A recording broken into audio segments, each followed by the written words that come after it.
listening to the What the Wrestling podcast, the show that brings you all things wrestling with your host, RJD.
Oh, you already know what time it is.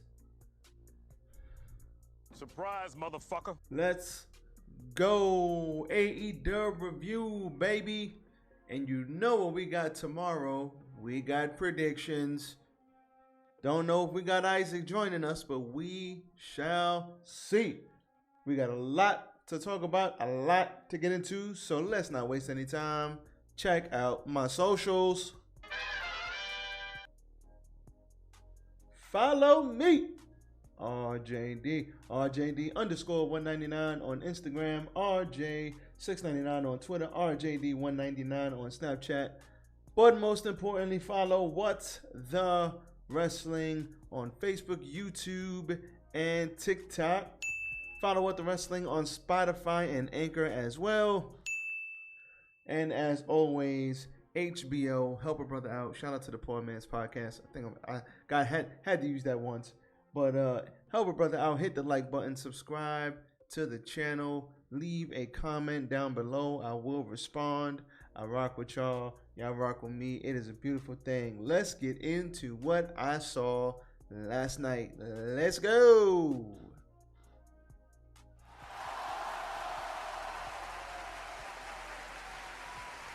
Yes. Tis I, RJD here. Welcome to What the Wrestling. I am your host. Now, we have a bunch of things to get into, but first and foremost, thank you for everybody for joining a brother here, whether you're listening on audio or watching my bald and sexy face on YouTube or Facebook. It's a beautiful thing. Greatly appreciate you. Now, before I get into the show, man, the injury bug. Jesus Christ. We got Forbidden Door. Going on literally this weekend. And we as in AEW, the fans, we are in for a treat. I think people are a little mad about the matches they think they want or they think they should get, or why is this person not on the show? Why is this person not fighting this person? Blah, blah, blah, blah, blah. Listen, everybody. Stop it. Get some help. Tranquilo. Relax. We're going to have a good show. It's a good card. It's New Japan. It's AEW. It's all of our favorite wrestlers. We got a couple of surprises tonight. We got a couple of surprises of people off the show tonight. But all in all, it will be a pleasurable experience on Sunday. Calm the hell down. Jesus Christ. Relax. Now, with that being said, the injury bug is going crazy in wrestling.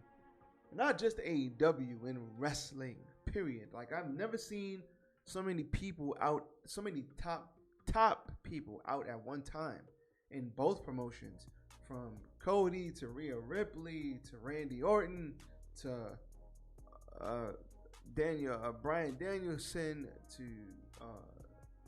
freaking Kenny Omega. We have there's another top guy hurt. CM Punk. Red Velvet's hurt. Kyle O'Reilly's hurt. Like, holy hell.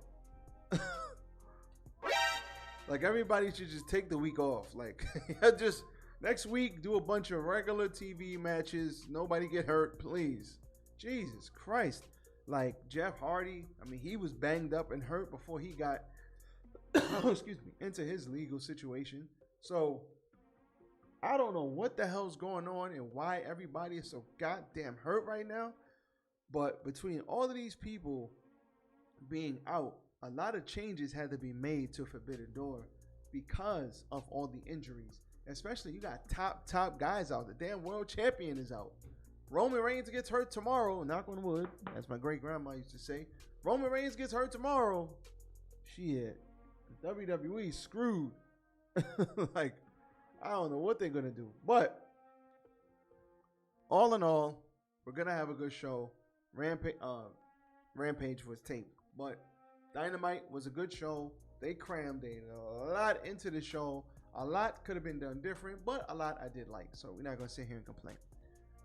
So, live from Wisconsin, UWM Panther Arena. We were sitting there watching from our TVs, but they were there live in Wisconsin. Good stuff. So, first things first.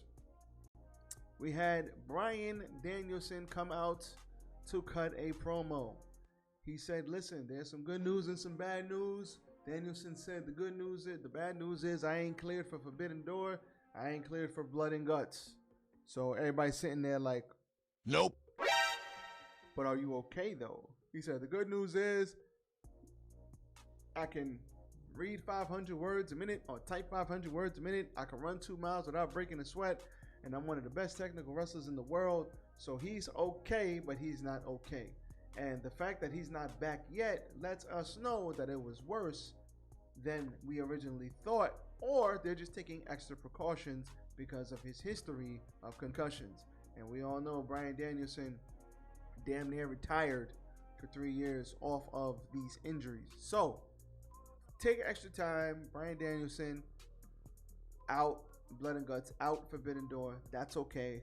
Rather him get well soon, and that's that. Then he said, listen, I'm going to bring somebody that I feel comfortable wrestling, not only for me, but also in Forbidden Door and Blood and Guts. That was good. So he said, you want to know who it is? Everybody started the whoo, whoo, shout out to the New Day. Whoo, whoo, whoo chants. And he says, oh, not going to tell you. So, and I ain't going to tell Zack Sabre Jr. either. So you know what? And listen, these fans, Get the fuck out of here! they were not happy about that guy. They were not happy about him not telling them. They were mad. Like, you could just feel the energy get sucked out the room, and they were angry. So he said he's still going to beat up Zack, and the person he brings is going to beat up Zack Sabre Jr., and we don't know who it is. Neither does he. Zack Sabre Jr. comes out. He says some stuff off the mic. They didn't allow him to speak, and then they move right along. Now, the problem here is that Zack Sabre Jr. didn't even say, he couldn't cut a promo because they crammed so much into the show.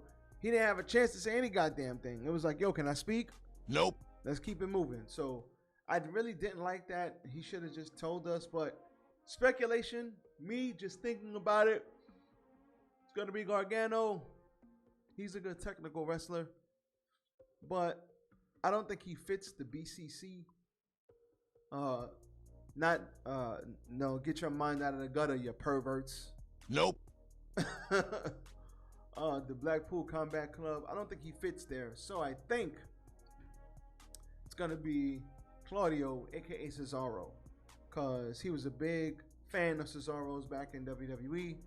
And me personally, I believe Cesaro is going to come back, and he fits with that, European William Regal beat your ass style.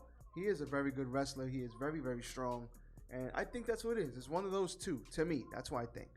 So we'll see who it ends up being, but that was the end of that. Moxley cut a promo, pays his respects to Tanahashi until the bell rings because he don't respect anybody. And I think him and Tanahashi are going to tear the house down.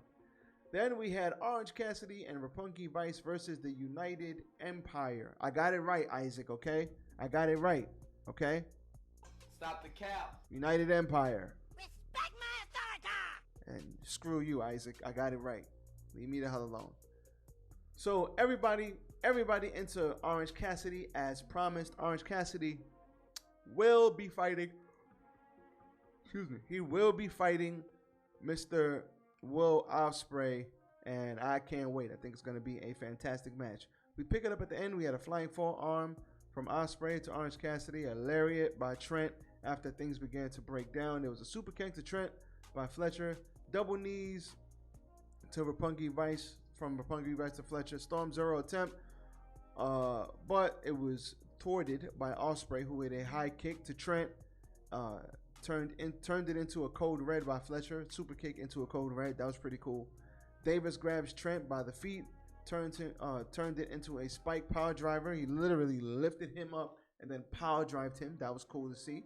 Ospreay attempted the Sasuke special, but Orange. Oh, it's dirt bikes. I thought the cat was coming in. Ospreay started he went for the Sasuke special, but Orange Cassidy leaned away. And Rocky hit a diving crossbody onto the floor.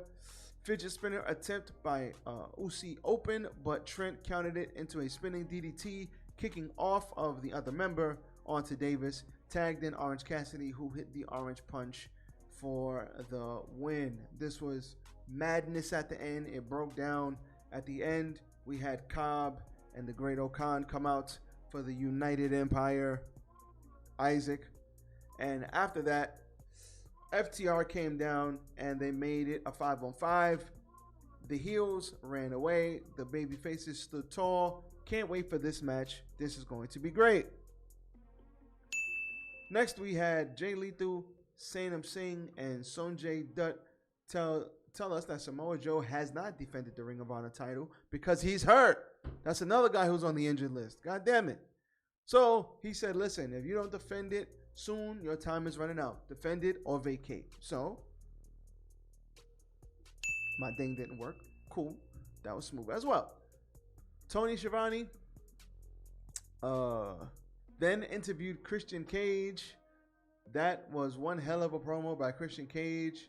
He said the reason why he threw Jungle Boy is because he threw him out of the Casino Battle Royale a year ago. Now stop the show. I thought that was whack. Stop it. Get some help. I thought that was lame. I thought that was a lame explanation, and he could have did better. That was a trash explanation. You held on to that for a year ago, bro. A year ago. Nope. Stop it. So he caused him to miss out on a ton of money, and then the crowd started chanting, "Shut the fuck up, Chance." Well, now, when you get the "shut the fuck up" chance, you know you're doing something right as a bad guy. And then he started really ramping up the promo, talking about the cesspool that they were in. And he said, listen, you guys thought I came back to put over young talent? Pfft, I came back to make a boatload of money. And I did. That was line of the promo right there. He said the fans are on social media opinions his whole career. He said what he should be doing, who he should be aligning himself with. They have no idea what they're talking about, and their opinions mean nothing. He said, listen, before you talk about me, try being in a match that they name pay-per-views after, and then we can talk. Ooh. Okay, Christian, we see you, player. We see you. So then he started to turn his attention into Jungle Boy's mom in the front row. He said, I was giving Jungle Boy's mom the chance to apologize for birthing him. He said maybe she wanted me to be Jungle Boy's father, but Jungle Boy has a father, and he's dead. I was like, oh, Jesus Christ. Oh! Line of the the promo right there. I was like, Stupid. too far or no? I don't know, but it was a good line, and the crowd, woo, he got some heel heat for that line right there. Then he said it's a good thing Jungle Boy's dad is dead because he'd be disappointed at how he turned out. And then he said one more thing about Jungle Boy. Luchasaurus came out. He started to choke the life out of him. He said, "Listen, you were like a son to me. You were like a son to me." And then Luchasaurus, he was like, started thinking. He was like, "Man, he was like a dad to me. Maybe I don't want to choke him out." And then Christian Cage was looking into the camera. He's giving him a hug, and he's like, Stupid. and I'm just like, Stupid. as a fan, I'm like, he's playing you stupid, but he got him to not choke him out. He said, "I'll talk to you in private, not in front of these people. You're like a son to me." And he got Luchasaurus not to kill him. So I think all in all, this promo is fantastic. This is prime example of a veteran doing what veterans do. He was always a good talker. Edge was always a good talker. Man, imagine those two, what they could do together. Woo! And they're both in their late 40s, still looking good, body-wise, still in shape, and can still go. Shout out to Edge and Christian one more time. Veterans, man, veterans. The Young Bucks then had a promo with Kyle O'Reilly. Kyle announces that the Young Bucks will be teaming up with Hikuleo and El Fantasmo to take on Sting and his crew at the Forbidden Door. Stop the show. I didn't like this because it wasn't promoted. Hikuleo's gotten better. El Fantasmo's good. Kyle O'Reilly is also injured. I think I mentioned that earlier. But I like this, but damn, can we get some promos? Like the Young Bucks, who wrestled for New Japan, who wrestles for AEW. Like, they should be in a high-profile something, but they're not. And it's weird, but it's okay. Shit happens. A lot of people got hurt. It's all good. So let's see how this plays out. Then we had the Redeemer. No, I'm just playing. I'm just playing.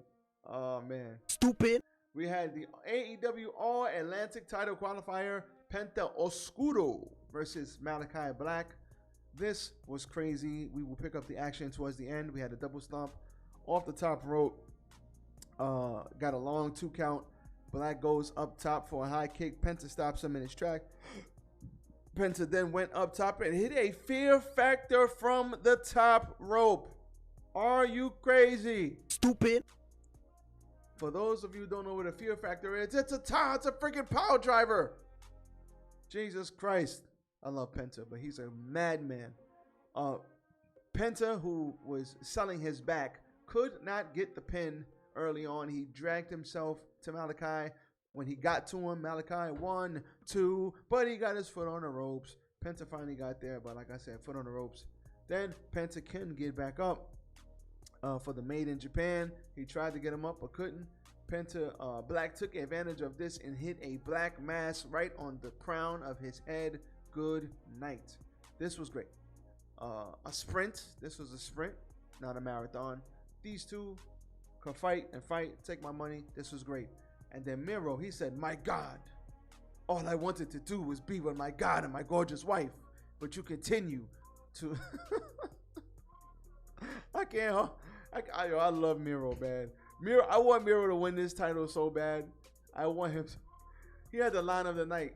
He said, "My God, I will continue." I'm going to try and do this in Miro's voice. I'm going to try. "My God, all I wanted to do was be with my God and my gorgeous wife. And Miro will come and he will drag the bastards and the pagans, and I will take you all to hell with him. So says the word of the Redeemer." Oh man, that was bad.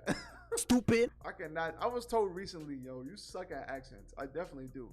Miro, I don't know if you would ever watch this. Miro, it is a shame.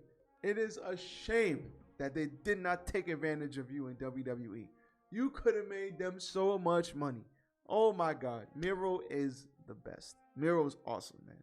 He is awesome at what he does. That dude, first of all, Miro is funny when It's like when he wants to be funny, he's funny. He has a great sense of humor. He's built like a damn tank. He's a believable monster who can like play video games and kick your ass. Like Miro's dope.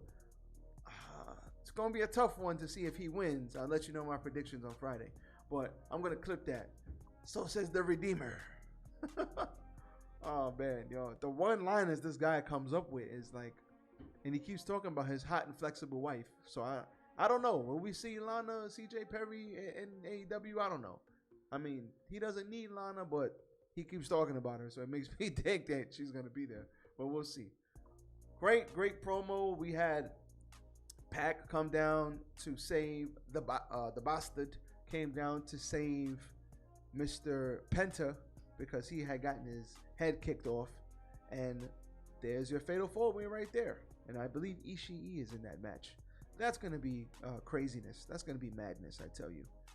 We had Elias Young versus the Hangman with Adam Cole, bang over there at ringside.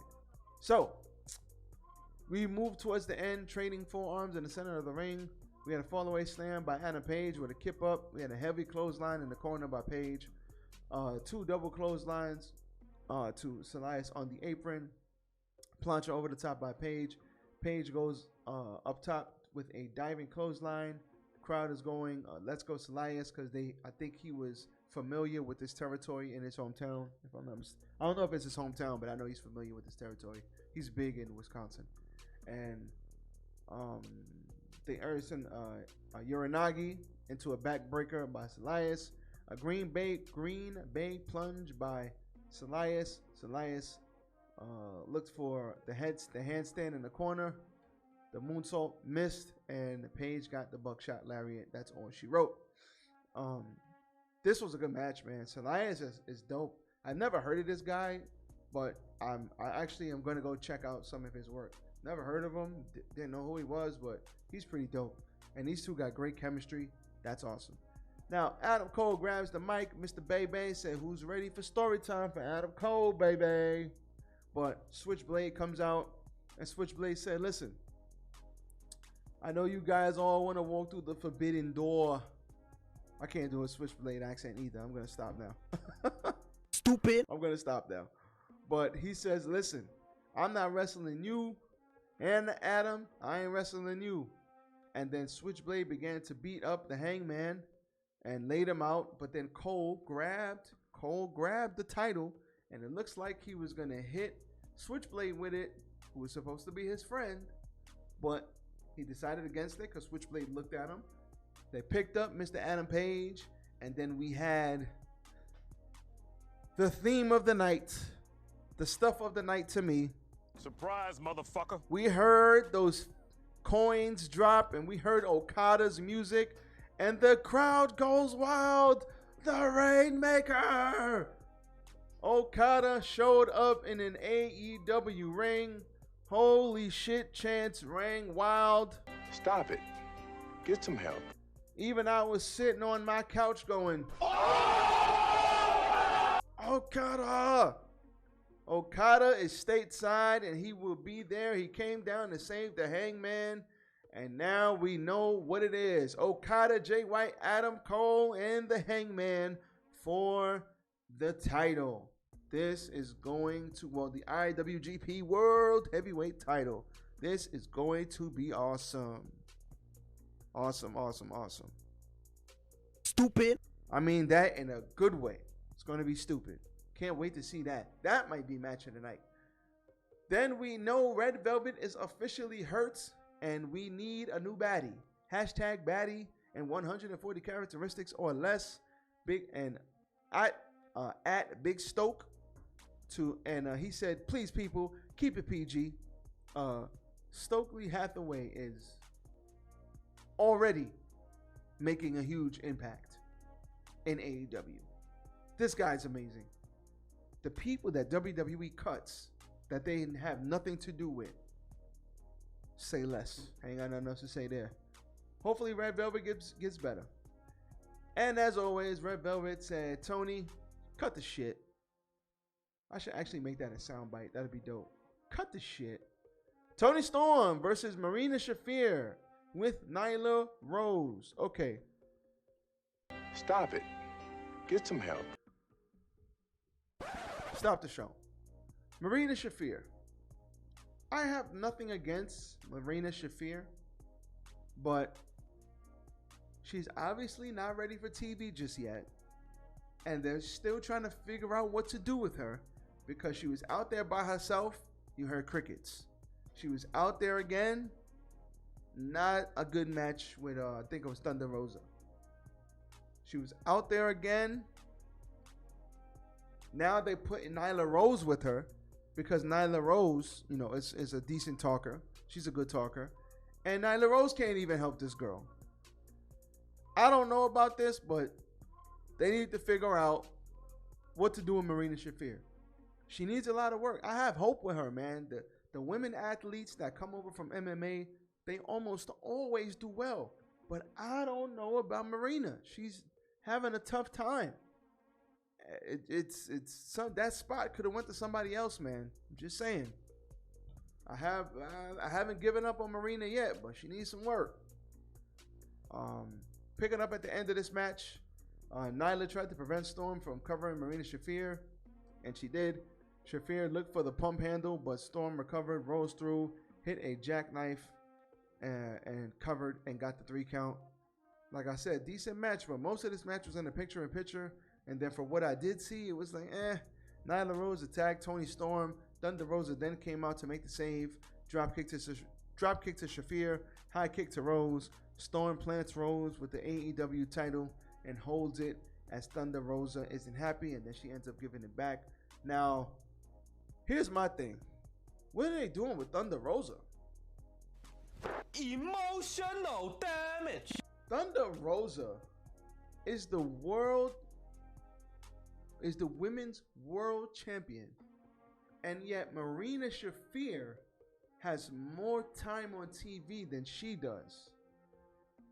You stupid. Why are they not letting Thunder Rosa talk? Why is Thunder Rosa not promoting that belt? What the hell are they doing with her? They had this great story of her getting to the mountaintop and getting the title. And then when she gets the title, they don't know how to book her. Sounds a lot like WWE booking baby faces. They're not doing a good job with Thunder Rosa. And I love Thunder Rosa, but they are not doing a good job booking her right now. It's like they got her floundering. Like, what is she doing? I feel like they should be doing more with her. That's what I believe. She's better than what they're giving her, you know. And her and Toni Storm are gonna tear the house down. Then we had Chris Jericho and Lance Archer with Sammy Guevara and Tai Conti versus Jon Moxley and Hiroshi Tanahashi, the ace of New Japan.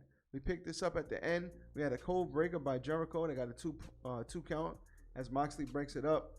Moxley hit a tightrope suicide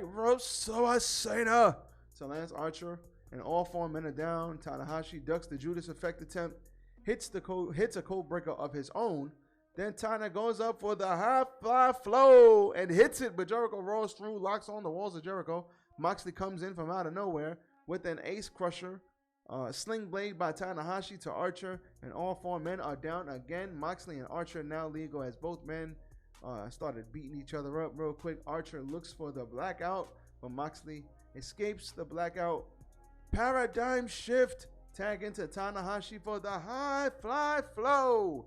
1, 2, 3, Tanahashi, Moxley gets the win. The crowd loved this match, but it didn't have a lot of time. But that's okay, because we're going to get a shitload of time when Tanahashi and Moxley fight each other. So, not mad at this. It was okay.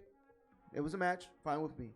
After the match, Moxley and Tanahashi exchange words and exchange words in the center of the ring as Eddie Kingston jumps Jericho at ringside. Wheeler Yuta came down. After Wheeler Yuta came down, I saw everybody beating everybody up. I saw LAX out there. Minoru Suzuki came in and started killing Wheeler Yuta. We got Shota Umida. Jesus Christ. You stupid. Shota Umino came down. He helped out everything. Suzuki-gun came and beat everybody down. Jericho Appreciation Society came down. Everybody came and beat everybody up. This was freaking mayhem at the end of the show.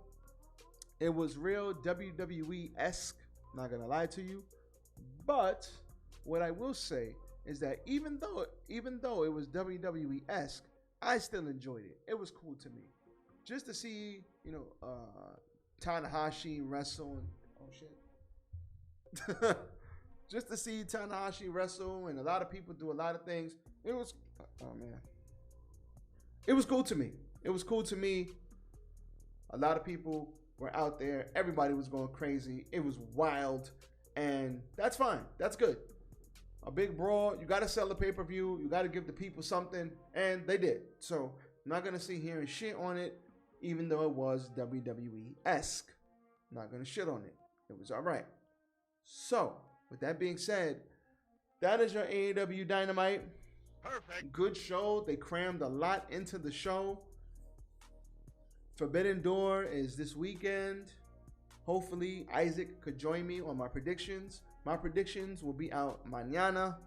It's going to be weird, my predictions. I don't know what's going to happen, but hopefully I can get Isaac on the show. And that's all I got. That was your AEW Dynamite. Now, stay tuned tomorrow for more news and more injury stuff and more wrestling news on WWE and AEW. This is What the Wrestling Podcast, where we talk about all things wrestling. As always, check out my socials once again. You guys already know. Once again, I am out. Everybody be safe. Stay dry in the Northeast. Predictions tomorrow. I am out. Peace.